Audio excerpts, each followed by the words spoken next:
متوکل بہت مزاج کھاتا تھا. اس نے کہا جو بھی حسین کی زیارت کے لیے جائے نا تو اسے ٹیکس لگا دو, اتنے پیسے لگاؤ کہ فقیر ہو جائے, غریب ہو جائے. لوگ اپنے مکان بیچ بیچ کی زیارت کے لیے جاتے تھے. ہاں زائرین کم ہو گئے تھے, کم لوگ جاتے تھے, لیکن پھر بھی زائرین جاتے تھے. یہاں تک کہ اس نے کہا اب جو زائر جائے نا اس کا ایک ہاتھ کاٹ دینا, یہ خود بخود زیارت بند کر دیں گے.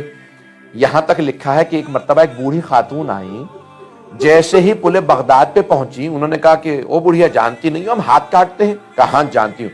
کہا پھر بھی زیارت کے لیے جاؤ گی؟ کہا ہاں. کہا پھر اپنا ہاتھ نکالو. جیسے انہوں نے اپنا ہاتھ رکھا تو انہوں نے کہا نہیں ہم الٹا ہاتھ نہیں کاٹتے, ہم سیدھا ہاتھ کاٹتے ہیں. تو اس خاتون نے ایک مرتبہ مؤمنہ نے فرمایا, کہا کہ پچھلے سال تم میرا سیدھا ہاتھ کاٹ چکے ہو, سیدھا ہاتھ تو تم پچھلے سال کاٹ چکے ہو, اب الٹا ہی ہاتھ میرا باقی رہ گیا ہے. بڑی بڑی زحمتوں سے لوگوں نے زیارتیں کی ہیں. یہاں تک ہے کہ بعض اوقات دو افراد جاتے وہ ایک کو قتل کر دیتے تھے, ایک کو مار دیتے, پھر کہتے. اب تاریخ بغداد پہ یہ واقعہ درج ہے, اور میں نے پڑھا تھا چند برس پہلے, تو بہت سے لوگوں نے حوالہ جات مانگے, پھر میرے دوستوں نے متعدد حوالے 5 حوالے نکال کے دیے اس واقعے کے لیے.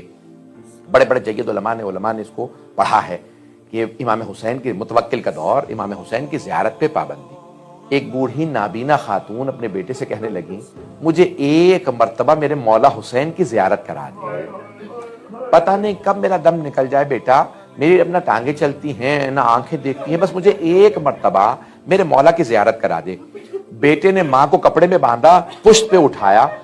ایک مرتبہ جب پل بغداد پہ پہنچا تو سپاہیوں نے متوکل کے پوچھا بھئی کہاں جا رہے ہو؟ تو اس خاتون نے کہا ہم مولا حسین کی زیارت کے لیے جا رہے ہیں. تو انہوں نے سپاہیوں نے کہا ہم ایک کا قتل کر دیتے ہیں, ایک جا سکتا ہے.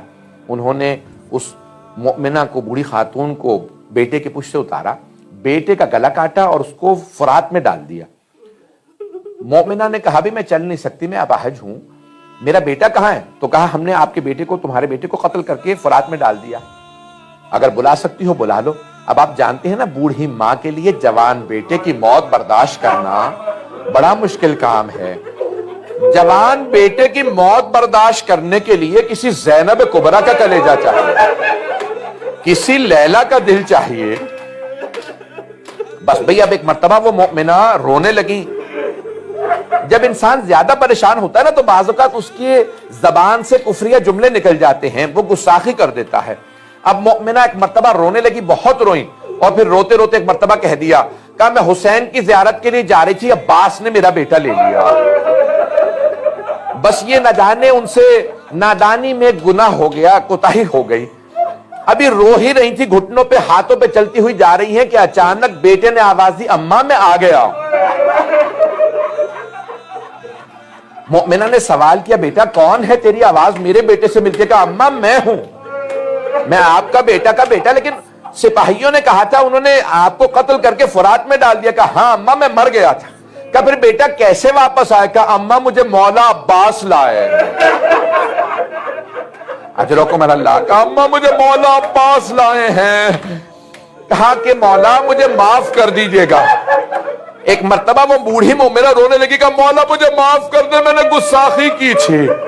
کہا نہیں کوئی بات نہیں, آپ میرے بھائی کی زائرہ ہیں, کوئی ایسا معاملہ نہیں. کہا نہیں مولا آپ مجھے معاف کر دے. کہا میں نے معاف کر دیا, کوئی ایسا معاملہ نہیں ہے. کہا اگر آپ نے معاف کر دیا ہے تو مجھے اپنے ہاتھ چومنے دیں. تو مولا نے کہا میں عباس ہوں. کہا ہاں مولا میں جانتی ہوں آپ عباس سے, میں ہاتھ چومنا چاہتی ہوں. مولا نے کہا اگر میرے ہاتھ ہوتے سکینہ کو تماچے نہ لگتے.